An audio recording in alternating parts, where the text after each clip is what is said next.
Only on 5, a woman finds the hero she says saved her dad's life. Thanks for joining us. I'm Brad Stevens. And I'm Carolyn Long. It's a happy ending to a story KCTV5 first brought to you last night at 10. A man was rescued after a jet ski crash on Longview Lake, but the family never got to thank their hero.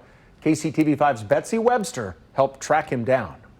It was a really emotional experience for Paul Donnelly as well, and he's been thinking for the past several days, whatever happened to that man that I pulled onto my boat here on Longview Lake on Saturday. So this morning he got on his computer and he typed in Longview Lake and the name Dennis. That's the first name. He heard the man's wife screaming in fear.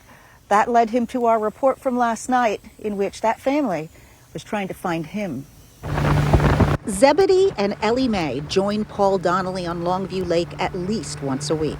It's a place that I love, a place to retreat to. This past Saturday, it was just Zeb with him. And by the end of the day, some heavy thoughts. You really think about life and just, how quickly things can change. A cry for help led him to a man passed out. The man and his wife had been thrown from their jet ski. Donnelly pulled Dennis Knox onto his boat and started chest compressions with no specific training. Knox's wife was frantic. Saying things like, "Don't leave me," and it was an incredibly traumatic and moving experience. He said just as Knox started to come to, other boaters arrived to help. A man boarded to watch over Knox and stay on with 911 as Donnelly motored back to the dock, no wake signs be damned. To be honest with you, I didn't know I was capable, and I'm just glad I was able to be there at the right place at the right time. We sent photos of Donnelly and Zebedee on their boat to Knox's family to confirm the connection. His wife said the human faces that day were a blur, but the boat is a match.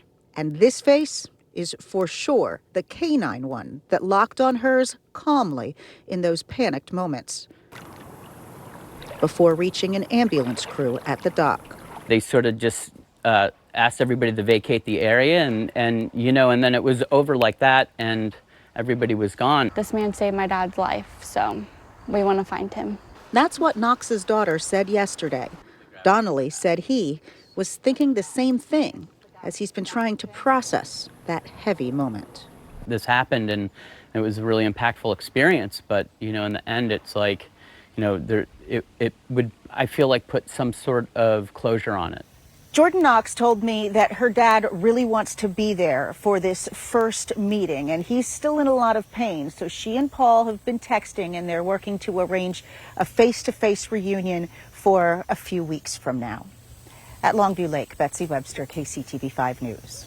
Oh, and I know Betsy will be right there for that reunion. Isn't that something? We talk a lot about the internet and the bad things on social media, but boy, this brought these two stories right together. It really did. Paul and Zebedee there at the right place at the right time. Boy, did they do fantastic work. Meant to be.